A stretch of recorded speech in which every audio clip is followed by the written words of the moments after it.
Bem-vindos a mais um episódio do podcast de Ideias a Contracorrente. O meu nome é Duarte Branquinho e hoje estou com mais um amigo, para não variar, como eu digo sempre, que é o Pedro Gil. O Pedro Gil tem uma loja, oficina, ateliê, como ele já me corrigiu, chamada Velo Corvo.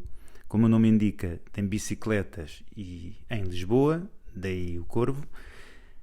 E acho que não deve ser talvez o tema mais a contracorrente deste podcast, é falar sobre bicicletas e não só, porque se bem que estas pareçam que já são comuns em Lisboa e em Portugal, ainda não são um tema, até pelas ciclovias, quanto mais não seja, são um tema sempre polémico.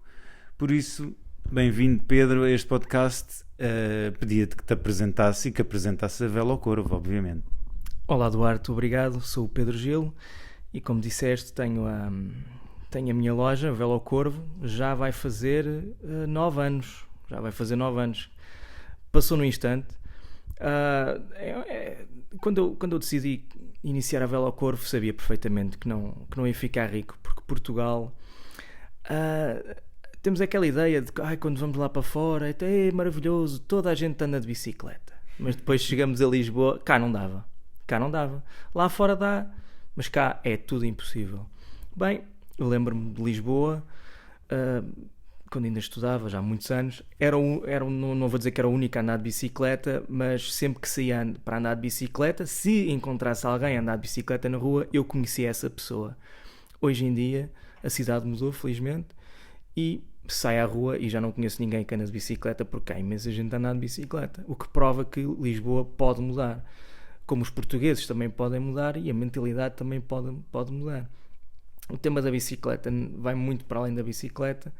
Podemos estar aqui a falar horas e horas sobre como é que se vivem as cidades, como é que as pessoas querem viver a cidade, com todos os temas associados a viver numa grande cidade, que todos nós sabemos que em Portugal a qualidade de vida, por mais que digam que é boa, para muita gente não é boa, por causa de tantas coisas, começando nos salários, mas sobretudo nas coisas mais simples, como é de ir de casa para o trabalho, trabalho-casa. Estamos agora a falar, tu vais a pé para o trabalho, 5 km, não é normal. Muita gente anda de carro para fazer 2 km, para ir à pastelaria, e as coisas têm de mudar, eu acho. E se calhar a Velo Corvo, o meu ateliê, workshop, oficina, parece uma coisa fora de tempo, e hoje em dia é uma coisa fora de tempo. As pessoas quando lá vão, muitas pessoas, que giro, que já não há lojas assim, porque hoje em dia é tudo grandes cadeias, tudo muito limpinho, tudo muito perfeito, e a minha loja é longe de ser perfeita, mas ao mesmo tempo tem a sua alma, e é isso que eu quis ter na minha loja. Oh Pedro, isso agora falaste em alma e bem, isto parecia combinado, porque eu tinha aqui uma provocação para ti que é a seguinte. Aliás, já fui à tua loja, não só por amizade, mas até para me reparares uma bicicleta dos miúdos, quer dizer, miúdos já são grandes, mas que tinham uma bicicleta que tinha um problema e que tu resolveste rápida e facilmente. E eu lembrei-me, até nessa altura falámos, que ao ver-te na tua oficina a reparar, e ainda por cima estávamos ambos a falar do Heidegger, nem de propósito, e eu pensei, o Pedro é o Matthew B. Crawford português. Parece, porque é um autor de que ambos gostamos. Para quem nos está a ouvir, se não conhecer, o Matthew Crawford ficou conhecido especialmente com o primeiro livro que escreveu, que é um livro que se chama Shop Class as Soulcraft. Lá está a alma de que falavas, e que conjuga filosofia, e uma filosofia heideggeriana principalmente, com a reparação de motas. No teu caso é de bicicletas, não, a diferença não será muita. É curioso porque o Crawford depois tem outras obras como The World Beyond Your Head, também é muito interessante, e um que eu para mim ainda acho mais interessante, que é o mais recente, que se chama Why We Drive. Pronto, é um autor que eu aconselho naturalmente e aqui até estamos de acordo em relação ao autor, aconselho aos meus ouvintes, obviamente. Mas, Pedro, o que é que me diz esta provocação? Shop class. Eu, por acaso, quando estava nos Estados Unidos, ainda fiz shop class, que cá em Portugal existiria, já nem sei se existe, que é os trabalhos oficinais, que seria uma coisa muito básica de trabalho manual. Mas lá... Pois, era trabalhos oficinais. Eu ainda tive isso, sim, eu tive isso no ciclo preparatório, salvo erro, sim. Era uma coisa, mas eu já apanhei uma versão muito simples disso, que era fazer umas coisas com barro, umas coisas quaisquer, mas antigamente deveria ser trabalhar com madeira, trabalhar com metal, ou seja, o trabalho manual hoje em dia não existe.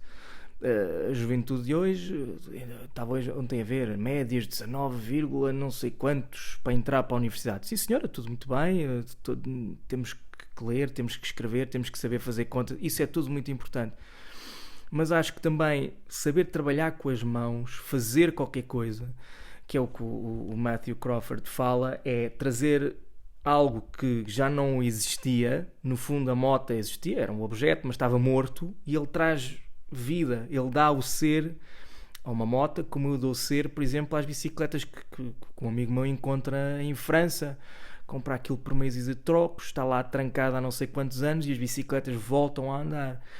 Eu, no fundo, o que faço é dar a alma, dar o ser àquelas bicicletas que, se não fosse eu, iriam para a sucata. Bem, é engraçado, Pedro, estás a falar nisso, porque ambos também gostamos muito de antiguidades e colecionismo.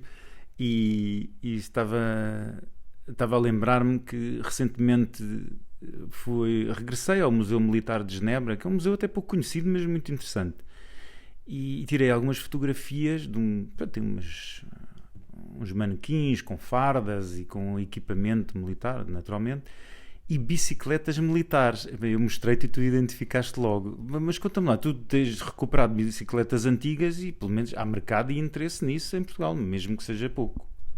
Relativo às bicicletas em Portugal, ao contrário dos outros sítios, é um mercado difícil. É um mercado difícil porque o português... temos várias maneiras de ver a coisa, não é? Se olharmos para um país como, por exemplo, a Holanda, a bicicleta é utilitária. A Alemanha, a Suíça é muito utilitária. É uma bicicleta que é um objeto de uma ferramenta de meio de transporte. E só depois, talvez, ele tem uma bicicleta desportiva, faz bicicleta de todo terreno, faz o ciclismo. Cá em Portugal, não. Cá a bicicleta é, sobretudo, uma coisa de fim de semana, uma coisa de diversão, e uma coisa de desporto, e uma coisa de ostentação. E é um bocado isso. A bicicleta é de corrida, é uma emulação, por exemplo. Seria a mesma coisa que nós, quando fôssemos ao Lidl fazer as nossas compras, fôssemos de carro Fórmula 1. É mais ou menos isso em Portugal. Ou seja, a bicicleta que é vendida é isso. Não é a minha bicicleta clássica, porque é vista como uma antiguidade, e neste momento, em termos de dificuldade económica para muitos, a bicicleta fica em 5º lugar, ou para não dizer a 10º, porque o primeiro está a pagar a casa, depois está para pagar o BMW, claro. Sim. Isso não pode falhar. Aqueles empréstimos de 300 ou 400 euros por mês não se pagam sozinhos, e o BMW tem que estar sempre ok. E a bicicleta vem para muito, muito longe. Isto continua a ser o meu projeto de paixão. Voltando à Suíça, essa bicicleta que eu rapidamente identifiquei, eu tenho uma bicicleta dessas, e foi uma das únicas bicicletas que a única coisa que eu fiz foi encher os pneus. Eu só enchi os pneus a essa bicicleta, porque essa bicicleta é uma bicicleta do exército suíço que foi feita para durar 100 anos, sensivelmente. Acho que foi esse o projeto inicial.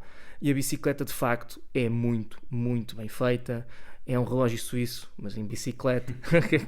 Claro, tudo o que é suíço é bastante bom, e sobretudo as coisas militares. Essa bicicleta é interessantíssima, e pelo tamanho de roda ser igual ao tamanho de roda das bicicletas francesas, abriu-me o mundo das bicicletas francesas. Foi a partir dessa bicicleta suíça, que eu comprei porque gosto das velharias, das antiguidades, e foi pelo diâmetro dessa roda que eu conheci as bicicletas de cicloturismo francesas. E aí é que começou outra etapa nas bicicletas. Bem, começou aí um Tour de France, claro. Vou-te corrigir, pá. Vou-te corrigir mais uma vez. O Tour de France começou... Bem, começou, sei lá... Quando é que começou o Tour de France? Talvez em 1800 e pouco, em 1900 e pouco. E durante muito tempo era uma coisa que era só para aberrações. Ninguém conseguia fazer aquilo, porque aquilo é uma coisa mesmo muito difícil. Para teres a ideia, as mudanças, bicicletas com mudanças que já existiam há muito tempo, utilizadas sobretudo pelos cicloturistas, só foram admitidas no Tour de France quando morreu, digamos, o responsável pela prova, que achava que as mudanças iam ser uma vantagem mecânica e dizia que não era necessário, nós não precisamos dessa tecnologia toda, etc, etc, etc. Provavelmente não tinha lido o Heidegger. Mas, paralelamente, existia todo o outro mundo da bicicleta, que era o mundo do cicloturismo, que houve muito cicloturismo, já começando nos anos 20, 30, mas a grande explosão de utilizadores foi a partir depois da Segunda Guerra Mundial, quando as férias pagas, e as pessoas iam de férias de bicicleta, e aí surgiu o cicloturismo. Ok, muito bem, muito bem. Eu não fazia ideia e é bem interessante. Pedro, outra coisa que estávamos a falar, até a comentar antes de começarmos a gravar, que é a vida em cidades com bicicletas. Pronto, eu não queria centrar-me em Lisboa, porque entrar nos terrenos que... Eu costumo dizer, quando me dizem és a favor ou contra as ciclovias, eu que já escrevi até contra as ciclovias, nomeadamente contra o caso de Almirante Reis, que me parece um caso absurdo. Mas, por exemplo, quando se fala na Avenida da República, acho que está muitíssimo bem enquadrado e é bastante útil, até porque eu, quando estou em Lisboa, é uma avenida que frequento, quanto mais não seja profissionalmente, por isso vejo que é muito utilizada por pessoas que usam bicicletas como forma de transporte, lá está, não é essa questão da ostentação.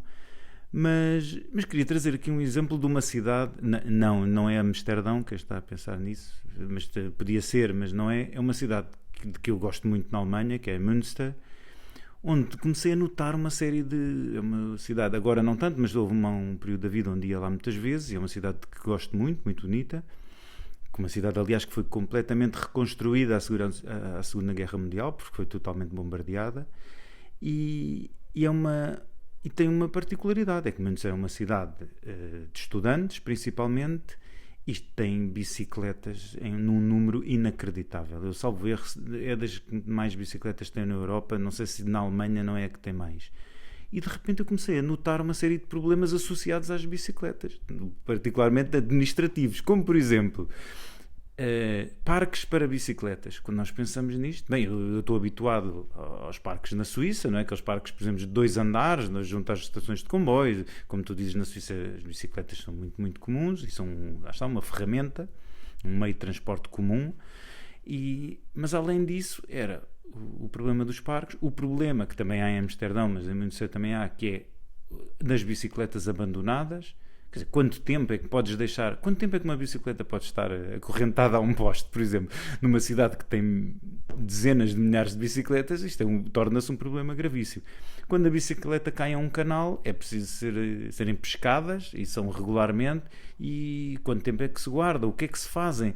Quer dizer, há uma quantidade de problemas. Aliás, o trânsito das bicicletas, que também é outro problema, porque às tantas deixa de ser um transporte agradável e tudo, por isso às vezes as pessoas que se queixam de agora tenho que olhar para o lado, não só para os carros como para as bicicletas. Bom, em Münster o número é tal que é preciso quase ter mais cuidado com as bicicletas do que com os carros. Pedro, está-me a falhar alguma coisa ou outra que tu te lembres? Porque eu estou a falar tu falas como conhecedora de causa, eu não, porque bicicleta é coisa que não utilizo, prefiro andar a pé, como tu já disseste. Mas é um tema que eu acho que ainda vai dar muito que falar. Bem, acho que são problemas, os problemas que mencionaste são problemas bons de ter. Eu posso contrapor com o exemplo mais extremo. Por exemplo, imagina-te, no Texas, em que para ires tomar café tens que ir de carro. Cada café tem um parque de estacionamento associado. E tu olhas do alto, não é? E tu vês a cidade e é um conjunto de remendos de parques de estacionamento sobre parques de estacionamento. Quem é que gosta de viver aí? É horrível, não é? Sim, claro, cidades sempre vão ter muita gente e se toda a gente andar de bicicleta vão ver muitas bicicletas. E se há que situações menos boas, temos que nos lembrar que uma pessoa parva é uma pessoa parva na bicicleta como é no carro. O dano que o carro causa é muito maior do que a bicicleta. Eu prefiro ter bicicletas em cima, dentro dos canais, em cima de, sei lá... Isso é um problema que se resolve. Até porque se nós queremos ter uma sociedade, uma comunidade, como nós gostamos, uma comunidade, temos que perceber que não há soluções individuais que possam agradar a todos. Logo, temos que conformar. Não podemos ir com o nosso carro para a pastelaria Versalhes, como disse uma vez a Maria Elisa numa entrevista, que gostava muito de estacionar e comer bolos na Versalhes. E pronto, tudo bem, mas já não vivemos em 1950 e as cidades têm cada vez mais gente e não pode haver situações, não pode haver soluções individuais, especialmente para o carro, que é uma coisa muito individual e é grande. A bicicleta é uma coisa que vai ali, tranquila, mais ou menos, não chateia ninguém. Voltando a esses países tomaram uma decisão. A Holanda é um caso importante, porque eles até aos anos 70 era tipo Lisboa. Se fores a ver fotografias de cidades holandesas, por exemplo, está lá tudo estacionado em cima dos passeios, parece Portugal, só que não é na Holanda. Só que eles começaram a fazer manifestações porque começaram a haver crianças atropeladas quando iam para a escola. E foi esse um dos temas das manifestações. E nos anos 70, não queremos mais que as nossas crianças sejam atropeladas por causa dos carros, por causa dos condutores que andam depressa, por causa das cidades mal ordenadas, e fizeram essa transição. Ou seja, aquilo que nós estamos a passar agora, eles já passaram nos anos 70. São só 50 anos de atraso. O normal. Sim, mas isso... Bem, eu não alinho muito com essas questões do atraso, porque é de umas coisas há atraso e noutras não, mas eu gosto que tenhas falado nisso, porque há uma coisa que me custa, que em muitos assuntos há aquele hábito horroroso de dizer isto só em Portugal. Ora, quer dizer, conhecendo outros países e outras realidades, então europeias, as situações repetem-se e são quase iguais, quando não são às vezes iguaizinhas. Por isso, essa ideia de que aqui é tudo diferente por alguma razão, ou sei lá, por exemplo, um político é corrupto só em Portugal. Quer dizer, a frase é tão estúpida quanto soa, como é óbvio, não é? Porque há políticos corruptos em qualquer país do mundo, não é? Enfim, mas bom, olha, Pedro, saltando aqui mais um bocado, como é que vês o futuro? Bem, sei que isto tem que haver alguma vontade popular e eu percebo que hoje já pode haver pessoas contra as ciclovias, etc. Mas nota-se que há uma adesão muito maior, em especial dos mais jovens, à utilização de bicicletas. Eu estou a pensar o meu filho, por exemplo, usa regularmente para ir para a faculdade aquelas bicicletas de gira, obrigado, da Câmara de Lisboa, por isso, e começa a ver que há bicicletas dessas em cada vez mais cidades, por isso isto não é uma tendência que se vai espalhando e que as pessoas vão começar a olhar, lá está, como disseste ao início, mais como um meio de transporte e uma ferramenta do que propriamente como uma excentricidade ou como uma ostentação. Mas, quer dizer, eu sei que tem havido alguma vontade política, a verdade é essa, mas o que é que achas que falta? Eu acho que acima de tudo, se fores perguntar a muita gente porquê é que não andas de bicicleta, e as pessoas, eu até gostava, mas tenho medo. Isso é uma resposta tão comum. Tu já viste o que é teres medo de andar na estrada de bicicleta? Porque antes das ciclovias, tu tens direito a andar na estrada. O limite entre as localidades é 50. Sempre. Se for possível, não é? Porque o limite é 50, mas não deves andar a 50. Compara com, por exemplo, como a Suíça, não é? Em que o meu pai conta uma história que foi multado a 51 à hora. E o suíço diz, sim, pois, é 51. E quando escrevi a multa, muito obrigado. Eu já agora digo quanto é que custa esse quilómetro a mais, porque tenho um caso familiar onde isso aconteceu. que foi, como foi a primeira ofensa, teve um desconto. Na Suíça é assim, mas por 1 km por hora a mais, aplica-se a multa mais baixa na Suíça, que são 40 francos. Por isso, imaginem, são 40 e poucos euros. Por isso, bom, mas lá ainda vigora assim algum sistema mais restritivo. Se bem que cá também estamos a chegar a isso, e noutros países europeus, a questão das câmaras de velocidade e dos radares, bom, sabemos que é por isso que as pessoas cumprem, não é por agora não desapareceu um dever cívico do nada, ou não caiu do céu, não foi nada disso. Até porque se comparamos às vezes com as cidades lá fora, já várias pessoas comentaram, parece que anda tudo em câmara lenta. E porquê? O carro tem a capacidade de matar alguém. Muito simples. Uma distração, uma coisa, vais a 70 a hora, 60, 70 e mataste a pessoa. Numa passadeira, numa curva, numa cidade. A cidade é sobretudo para as pessoas, em primeiro lugar, é um local de encontro de pessoas, é um local onde as pessoas vivem muito juntas e é preciso... O carro ali é como um elefante na loja da Vista Alegre. Pronto, é um bocado isso. Qualquer movimento em falso e lá vai a terrina para o chão. A terrina, sendo uma criança, sendo um bebê, sendo uma idosa, seja o que for.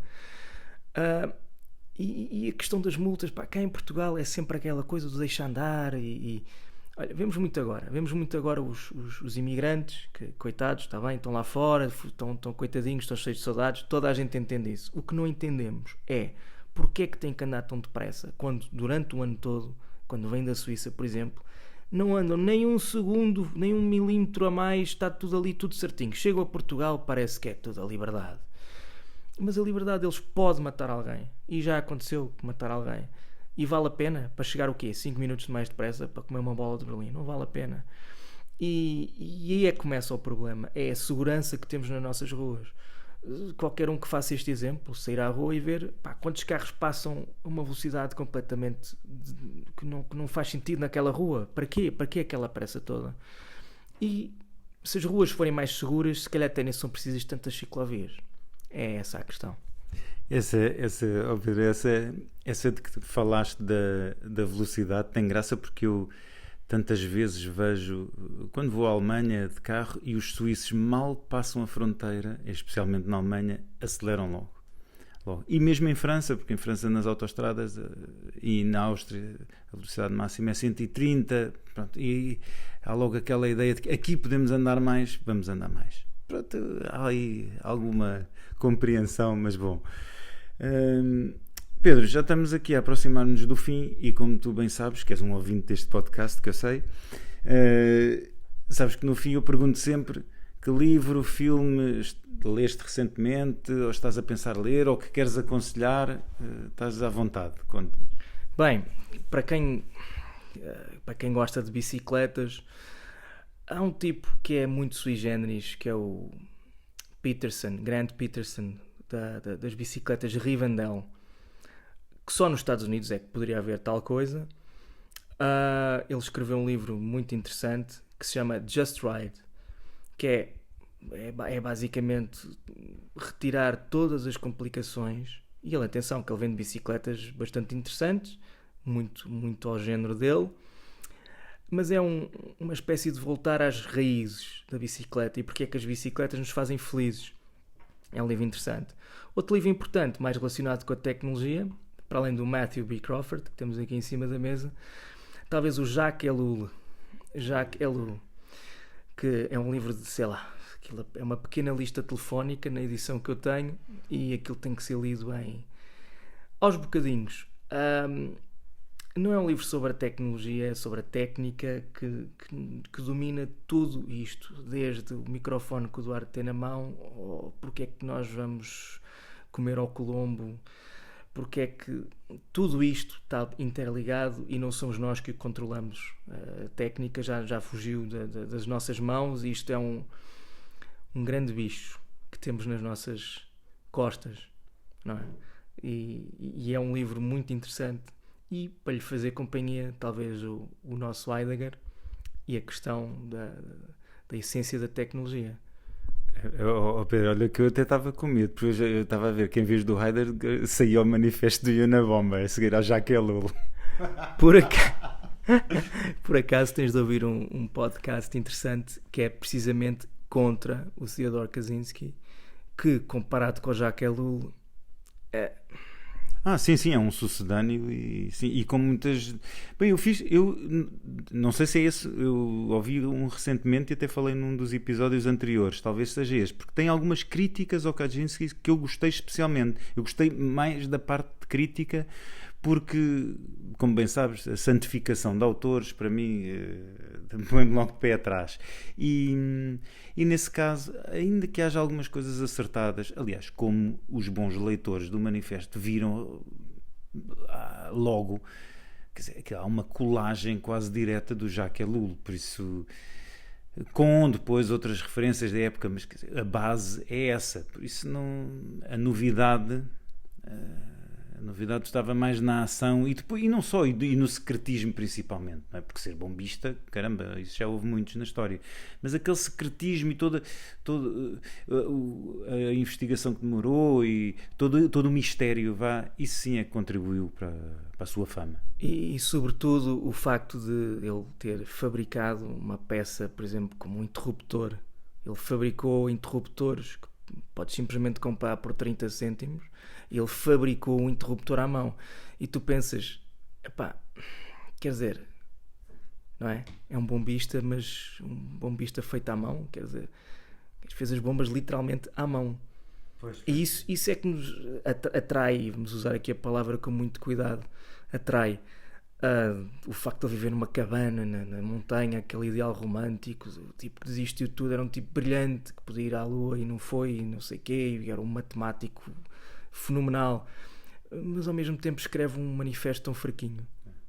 Não, e ao mesmo tempo, como nesse podcast diziam, e eu depois andei a confirmar isso online, e até na correspondência dele e um diário que ele mantinha, ele queria, nas palavras dele, regressar à civilização, e teve mesmo uma consulta com um psicólogo, psiquiatra, para o ajudar e tudo, a consulta, aliás, que ele diz que correu bem. Por isso, quer dizer, há aqui um lado que estraga um bocado essa imagem romântica. Eu às vezes costumo comparar com uma figura que eu também gosto muito, e tu também, o Christopher McCandless. O livro, o filme, que é extraordinário, dá uma imagem muito mais romântica do que o livro do Jon Krakauer.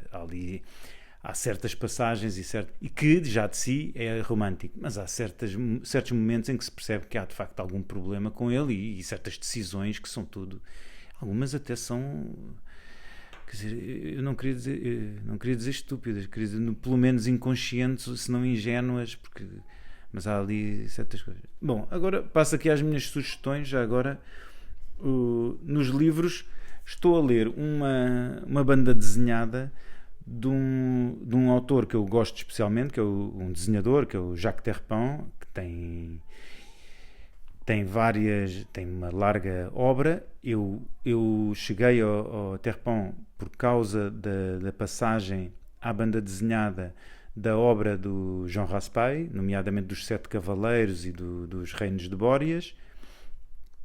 Mas mais tarde, entre outras coisas, o Terpin juntou-se com o argumentista Jean Dufault para passar a banda desenhada o Céline, claro que eu adorei, o Jean de La Varende também, e neste caso passou um livro do Jean Giono, que eu gosto, que é um autor que eu gosto muito, e estou a falar de um álbum chamado Un Roi sans divertissement, da Futuropolis.